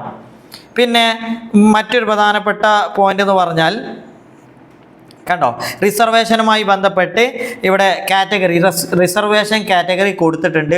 ഈ OBC NCL general EWS SC ST PWD PWBD പിന്നെ അവരുടെ പ്രൊവിഷൻസുകളൊക്കെയാണ് വരുന്നത്. പിന്നെ മറ്റുള്ള കുറച്ച് ഡീറ്റെയിൽസ് കൊടുത്തിട്ടുണ്ട്. അതിനിടയിൽ 5th ചാപ്റ്റർ നോക്കൂ, ചോയ്സ് ഓഫ് എക്സാമിനേഷൻ സിറ്റീസ്. ഇതും വളരെ ഇമ്പോർട്ടൻ്റ് ആണ്. നമ്മൾ ഏത് സിറ്റിയിൽ നിന്നാണ് നമുക്ക് എക്സാം ചെയ്യേണ്ടത്? നിങ്ങളിപ്പോൾ കേരളത്തിലാണ്, കേരളത്തിൽ നിങ്ങളുടെ അഡ്രസ്സൊക്കെ കേരളത്തിലാണ്, ഇവിടെയാണ് വീട്, കേരളത്തിൽ എഴുതാം. അതേസമയത്ത് നിങ്ങൾ മറ്റെവിടെയെങ്കിലും സ്റ്റേറ്റിലാണ് താമസിക്കുന്നതെങ്കിൽ നിങ്ങളുടെ പെർമനൻ്റ് അഡ്രസ്സ് അതുപോലെ തന്നെ കറസ്പോണ്ടൻ്റ് ഇല്ല നിലവിലുള്ള അഡ്രസ്സുകളൊക്കെ ഒന്ന് ശ്രദ്ധിക്കാം. Candidate can select up to maximum of 4 cities of their choice within a states provided in their present or permanent address. ഇപ്പോഴുള്ള അഡ്രസ്സോ അല്ലെ പെർമനൻ്റ് അഡ്രസ്സിലോ കൊടുത്തിട്ടുള്ള സ്റ്റേറ്റിൽ 4 സിറ്റി സെലക്ട് ചെയ്യാം. ഏതെങ്കിലും സിറ്റി അല്ല, ഞങ്ങൾ അഡ്രസ്സ് കൊടുത്തിട്ടുള്ള സ്റ്റേറ്റാണ് ഉദ്ദേശിച്ചിട്ടുള്ളത് കേട്ടോ. അതുപോലെ തന്നെ while filling up the online application form candidates can select maximum 4 convenient cities from Appendix 2. നിങ്ങൾ Appendix 2 അല്ല 3 എടുത്താൽ നിങ്ങൾ ഏതൊക്കെ ഏതൊക്കെ സിറ്റിയിലാണ് നിങ്ങൾക്ക് എക്സാം എഴുതാൻ പറ്റുക എന്ന് മനസ്സിലാക്കാൻ പറ്റും. അതുപോലെ അഡ്മിറ്റ് കാർഡുമായി ബന്ധപ്പെട്ട് നമ്മൾ അപ്ലൈ ചെയ്ത് കഴിഞ്ഞാൽ നമുക്ക് എന്ത് ചെയ്യും, ഏത് സിറ്റിയാണെന്നും അവർ പറഞ്ഞു തരും. സിറ്റി നോക്കുക, സിറ്റി നോക്കി കഴിഞ്ഞാൽ പിന്നെ അല്ലേ ഇൻറ്റിമേഷൻ കിട്ടും സിറ്റിയുടെ. അത് കഴിഞ്ഞാൽ നിങ്ങൾക്ക് അഡ്മിറ്റ് കാർഡ് കിട്ടുന്നത് നോക്കൂ. അഡ്മിറ്റ് കാർഡ് നമ്മൾ എന്ത് ചെയ്യണം, CUET.NTA.NIC.in എന്ന വെബ്സൈറ്റിൽ നിന്ന് ഡൗൺലോഡ് ചെയ്തെടുക്കണം. അതുപോലെ തന്നെ in case a candidate is unable to download his or her admit card from the website. ഒരാൾക്ക് വെബ്സൈറ്റിൽ നിന്ന് അഡ്മിറ്റ് കാർഡ് ഡൗൺലോഡ് ചെയ്യാൻ പറ്റിയിട്ടില്ലെങ്കിൽ he should approach the NTA help line number. ഈ ഹെൽപ്പ് ലൈൻ നമ്പർ ഒന്ന് നോട്ട് ചെയ്ത് വെക്കണം കേട്ടോ. എന്തെങ്കിലും പ്രശ്നം ഉണ്ടെങ്കിൽ കണക്ട് ചെയ്യാനുള്ളതാണ്. അതുപോലെ തന്നെ നമ്മൾ ഏതെങ്കിലും അഡ്മിറ്റ് കാർഡിൽ എന്തെങ്കിലും മിസ്റ്റേക്ക് വന്നാൽ അതും ആരെ അറിയിക്കണം, അവരെ അറിയിക്കണം എന്നാണ് പറഞ്ഞത്. ഓക്കെ, അവിടെ in case of any ഡിസ്ക്രീപ്പൻസി in the particulars of candidate ഉണ്ടെങ്കിൽ നമ്മൾ എന്ത് ചെയ്യണം, candidate may immediately approach NTA help line between 10 AM and 5 PM. Okay, അവരെ അറിയിക്കേണ്ടതാണ്. അപ്പോൾ അങ്ങനെ ഒരു നമ്മുടെ അഡ്മിറ്റ് കാർഡിൽ എന്തെങ്കിലും മിസ്റ്റേക്ക് വന്നാൽ നമുക്ക് ആ അഡ്മിറ്റ് കാർഡ് ഉപയോഗിച്ച് എക്സാം എഴുതാം, പക്ഷെ നമ്മൾ അവരെ അറിയിക്കേണ്ടതാണ്. അവരെന്ത് ചെയ്യും, അതിന് വേണ്ടിയിട്ടുള്ള പരിഹാരങ്ങൾ ചെയ്യും എന്നർത്ഥം. പിന്നെ നമ്മൾ ശ്രദ്ധിക്കേണ്ട പ്രധാനപ്പെട്ട കാര്യങ്ങൾ, നമ്മൾ എക്സാമിനേഷന് വേണ്ടി പോകുന്ന സമയത്ത് അവിടെ നമ്മുടെ സെൻറ്ററിൽ എത്തിയാൽ നമ്മളെ കയ്യിൽ എന്തൊക്കെ വേണം എന്നുള്ളതാണ്. അത് പ്രത്യേകം നോക്കുക. Print copy of admit card along with self declaration download from NTA website. നമ്മൾ അഡ്മിറ്റ് കാർഡ് പ്രിൻ്റ് എടുത്ത് കൊണ്ടുപോകണം. അതുപോലെ ഒരു സെൽഫ് ഡിക്ലറേഷൻ ഉണ്ടാവും, അത് NTA വെബ്സൈറ്റിൽ നിന്ന് നമുക്ക് ഡൗൺലോഡ് ചെയ്യാൻ പറ്റും. അത് നമ്മൾ ചെയ്യണം A4 സൈസിൽ കേട്ടോ. പിന്നെ simple transparent ball point pen, ഒരു പെന്ന് കൊണ്ടുപോവാം. അഡീഷണൽ ഫോട്ടോഗ്രാഫ്, ഞാൻ നേരത്തെ പറഞ്ഞില്ലായിരുന്നോ, നിങ്ങൾ ഇപ്പോൾ അപ്ലൈ ചെയ്യുന്ന സമയത്ത് എടുത്ത് വെച്ച ഫോട്ടോഗ്രാഫ് തന്നെയാണ് കൊണ്ടുപോകേണ്ടത്. ഓക്കെ, അത് അവിടെ അറ്റൻഡൻസ് ഷീറ്റിൽ പേസ്റ്റ് ചെയ്യാനാണ്. അതുപോലെ any one of the authorised photo ID, authorised ആയിട്ടുള്ള ഫോട്ടോ ID കുറേ എണ്ണം കൊടുത്തിട്ടുണ്ട്, അതിലുള്ള ഏതെങ്കിലും ഒന്ന് കൊണ്ടുപോവുക. അതുപോലെ PWD ഉണ്ടെങ്കിൽ അതിൻ്റെ സർട്ടിഫിക്കറ്റ്, ഷുഗർ ടാബ്ലറ്റ് ഒക്കെ ആവശ്യമുണ്ടെങ്കിൽ അത് കൊണ്ടുപോവുക. പിന്നെ നെക്സ്റ്റ് ഷെഡ്യൂൾ ഓഫ് എക്സാമിനേഷൻ നടക്കുന്നത് എപ്പോഴാണ്, അതിൻ്റെ ഡേറ്റ് കൊടുത്തിട്ടുണ്ട്. 11-ാം തീയതി മുതൽ 31-ാം തീയതി വരെയാണ്. അതുപോലെ തന്നെ കമ്പ്യൂട്ടർ ബേസ്ഡ് ടെസ്റ്റ് അല്ലേ, അതായിരിക്കും. അതുപോലെ തന്നെ അതിൻ്റെ ഷിഫ്റ്റുകളൊക്കെ ഏത് ഷിഫ്റ്റിലാണോ, മോർണിംഗിലാണോ ഈവനിങ്ങിലാണോ തുടങ്ങിയ കാര്യങ്ങളൊക്കെ അവർ പിന്നീട് അറിയിക്കുന്നതാണ്. അതുപോലെ തന്നെ എക്സാം ഉണ്ടാകുന്നത് 60 മിനിറ്റ് ആണ് കേട്ടോ ഓരോ ടെസ്റ്റ് പേപ്പറിനും. അപ്പോൾ നിങ്ങൾക്ക് എത്ര ടെസ്റ്റ് പേപ്പർ ഉണ്ട് അതിൻ്റെ അത്രയും സമയം എക്സാം ഉണ്ടാവും, ആദ്യമേ മനസ്സിലാക്കിയിട്ട് പോവുക. പിന്നെ the examination may be held in multiple shift depending on the number of candidates and their combination of subject option. അപ്പോൾ നമ്മൾ ഏത് സബ്ജക്റ്റ് ആണോ സെലക്ട് ചെയ്ത് അതിനനുസരിച്ച് ഷിഫ്റ്റിൽ മാറ്റം വരും. ഒരേ സമയത്ത് തന്നെ എക്സാം നടക്കണമെന്നില്ല എന്നർത്ഥം. മൾട്ടിപ്പിൾ ഷിഫ്റ്റുകളായിട്ട് നമ്മുടെ സബ്ജക്റ്റുകൾ നമ്മൾ എഴുതേണ്ടി വരും. ഓക്കെ, പിന്നെ കാൻഡിഡേറ്റ്സ് പ്രധാനമായും ശ്രദ്ധിക്കേണ്ട കുറേ ഇൻസ്ട്രക്ഷൻസ് കൊടുത്തിട്ടുണ്ട്. അതിൽ first, candidate advised to report the examination centre well in time. Correct ടൈമിലെത്തുമെന്ന് പറഞ്ഞാൽ 2 hours before the commencement of examination. Exam നടക്കുന്നതിൻ്റെ 2 മണിക്കൂർ മുമ്പ് എത്തേണ്ടതാണ്. അപ്പോൾ നമുക്ക് ആദ്യം സിറ്റിയൊക്കെ കിട്ടുമല്ലോ, ആ സിറ്റിയൊക്കെ നോക്കിയിട്ട് പോവാം. ഓക്കെ, പിന്നെ നോക്കുക, അതിൽ പ്രധാനപ്പെട്ട മറ്റൊരു കാര്യം, candidates are requested to retain copy of confirmation page, admit card and score card ഇല്ലേ ഓഫ് ദ COT UG. ഇത് വളരെ ഇമ്പോർട്ടൻ്റ് ആണ്. നിങ്ങൾ എക്സാം എഴുതുമ്പോൾ നിങ്ങൾക്ക് ഇതിൻ്റെ ഭാഗമായിട്ട് ഒരുപാട് കൺഫർമേഷൻ പേജ് ഫസ്റ്റ് നിങ്ങൾ അപ്ലൈ ചെയ്യുമ്പോൾ, അതുപോലെ നിങ്ങൾ അഡ്മിറ്റ് കാർഡ് ഡൗൺലോഡ് ചെയ്തെടുക്കും, അതുപോലെ സ്കോർ കാർഡ്, ഇത് 3 പ്രിൻ്റ് എടുത്ത് വെക്കുക. അതുപോലെ അതിൻ്റെ ഒരു സോഫ്റ്റ് കോപ്പി ഒരു PDF ഫോർമാറ്റിൽ കീപ്പ് ചെയ്യുക. അതുപോലെ candidate must carry the following document on the day of examination. നമ്മൾ നേരത്തെ പറഞ്ഞില്ലേ, എക്സാമിൻ്റെ അന്ന് കൊണ്ടുപോകേണ്ട ഡോക്യുമെൻസുകളാണ് ഇവിടെ പറഞ്ഞിട്ടുള്ളത്, നമ്മൾ നേരത്തെ പറഞ്ഞു. അതുപോലെ തന്നെ പ്രധാനപ്പെട്ട മറ്റു കാര്യങ്ങൾ ഇവിടെ കുറച്ച് കഴിഞ്ഞാൽ ഇതിൻ്റെ ഓരോ ചാപ്റ്റേഴ്സ് നിങ്ങൾ നോക്കിയാൽ അതുമായി ബന്ധപ്പെട്ട കാര്യങ്ങൾ തന്നെയാണ്. ഇതിൽ പ്രധാനപ്പെട്ട അപ്പൻഡിക്സിൽ നോക്കൂ, ഏതൊക്കെ യൂണിവേഴ്സിറ്റിയാണ് ഇത് നോക്കൂ. അലിഗഡ് മുസ്ലിം യൂണിവേഴ്സിറ്റി, അങ്ങനെ ആസാം യൂണിവേഴ്സിറ്റി പറഞ്ഞിട്ട് നമ്മൾ പറഞ്ഞല്ലോ, അലിഗഡ് യൂണിവേഴ്സിറ്റിക്ക് സ്പെഷ്യൽ എക്സാം ഉണ്ട്, അതുപോലെ തന്നെ COT എക്സാമും വരുന്നുണ്ട്. അതുപോലെ ഏറ്റവും ലാസ്റ്റ് കേട്ടോ 48 യൂണിവേഴ്സിറ്റിയാണ് ഇവിടെ കൊടുത്തിട്ടുള്ളത്. പക്ഷേ list of above university as per course mapping available as on 3rd അല്ലേ 1/1/2026 ഈ ഡേറ്റിൽ കൊടുത്തിട്ടുള്ള കോഴ്സുകളാണ്. ഇനി അതിനുശേഷം എന്തെങ്കിലും മാറ്റം വരികയാണെങ്കിൽ യൂണിവേഴ്സിറ്റി വെബ്സൈറ്റിൽ നമുക്ക് നോക്കാവുന്നതാണ്. ഓക്കെ, പിന്നെ details of programme or courses offered by universities along with their eligibility criteria are available on the respective university website. ഇതിൻ്റെ ഡീറ്റെയിൽസ്, അതായത് നമ്മുടെ ഓരോ യൂണിവേഴ്സിറ്റിയുടെ പ്രോഗ്രാമുകൾ, അതിൻ്റെ കോഴ്സുകൾ, അതൊക്കെ അവരുടെ എലിജിബിലിറ്റി ഒക്കെ അവരുടെ വെബ്സൈറ്റിലുണ്ട് എന്നാണ് പറയുന്നത്. പിന്നെ നമുക്ക് ലാംഗ്വേജ്, നമുക്ക് ഏതൊക്കെ ലാംഗ്വേജുകളാണ് ഇവിടെ ലാംഗ്വേജ് കൊടുത്ത് ശ്രദ്ധിക്കണം കേട്ടോ. ഓരോന്നിൻ്റെ കോഡ് കൊടുത്തിട്ടുണ്ട്. നമ്മൾ പറഞ്ഞു 13ഓളം ലാംഗ്വേജുകളുണ്ട് അല്ലേ, 13 ലാംഗ്വേജുകളുണ്ട്. എല്ലാം വരുന്നുണ്ട്. ഇംഗ്ലീഷ്, ഹിന്ദി, ആസാമീസ്, ബംഗാളി, മലയാളം ഒക്കെ വരുന്നുണ്ട്. പിന്നെ നോക്കൂ, ഡൊമൈൻ സ്പെസിഫിക് സബ്ജക്റ്റുകൾ നോക്കൂ. നമ്മൾ 301 മുതൽ അക്കൗണ്ടൻസി, അഗ്രികൾച്ചർ, ആന്ത്രപ്പോളജി തുടങ്ങി ഒരുപാട് നമുക്ക് ഇഷ്ടമുള്ള ഡൊമൈൻസ് എഴുതാം. ഇതൊക്കെയാണ് അപ്പൻഡിക്സിൽ കൊടുത്തിട്ടുള്ളത്. അതുപോലെ തന്നെ സിറ്റി, ഇതിൽ നമ്മളെ കേരളം എവിടെയാണ് നോക്ക്. കേരളത്തിൽ ഏതൊക്കെ സെൻറ്ററുകളാണ്? ആലപ്പുഴ, എറണാകുളം, ഇടുക്കി, കണ്ണൂർ, കാസർഗോഡ്, കൊല്ലം, കോട്ടയം, കോഴിക്കോട്, മലപ്പുറം, പാലക്കാട്, പത്തനംതിട്ട, തിരുവനന്തപുരം, തൃശ്ശൂർ, വയനാട്. ഇവിടെയൊക്കെ എക്സാമിനേഷൻ സെൻറ്റേഴ്സ് ഉണ്ട് കേട്ടോ. അതുപോലെ ലക്ഷദ്വീപിൽ ലഡാക്കാണ് മാറിയിട്ടുണ്ട്. ലക്ഷദ്വീപിലുണ്ട്, കവരത്തിയിലുണ്ട് കേട്ടോ. ഓക്കെ, ഇങ്ങനെയാണ് ഏകദേശം ഇതുമായി ബന്ധപ്പെട്ട എല്ലാ ഏരിയയും നമ്മൾ കവർ ചെയ്തു. ഇനി നമ്മുടെ CUT എഴുതുന്ന വിദ്യാർത്ഥികളോട് പറയാനുള്ളത്, എക്സാമിൻ്റെ ആപ്ലിക്കേഷൻ ആയിട്ടുണ്ട്, അപ്ലൈ ചെയ്യാനുള്ള സമയമായിട്ടുണ്ട്. ഈ ഡീറ്റെയിൽസ് ഒക്കെ കൃത്യമായിട്ട് എടുത്തു വെക്കുക, എന്നിട്ട് അപ്ലൈ ചെയ്യുക. അപ്ലൈ ചെയ്യുന്നത് പോലെ തന്നെ നിങ്ങളുടെ ഡൊമൈൻ സബ്ജക്റ്റുകളും ജനറൽ ആപ്റ്റിറ്റ്യൂഡ് ടെസ്റ്റുകളൊക്കെ പ്രത്യേകം പഠിച്ചു തുടങ്ങണം. ഇതിൽ ലാംഗ്വേജ്, ജനറൽ ആപ്റ്റിറ്റ്യൂഡ് എന്നൊക്കെ പറഞ്ഞാൽ അത് നമ്മൾ കുറച്ച് ശ്രദ്ധയോടെ ഒരു എക്സാം പോയിന്റ് ഓഫ് വ്യൂവിൽ പഠിക്കുകയാണെങ്കിൽ എളുപ്പത്തിൽ ക്രാക്ക് ചെയ്യാൻ പറ്റും.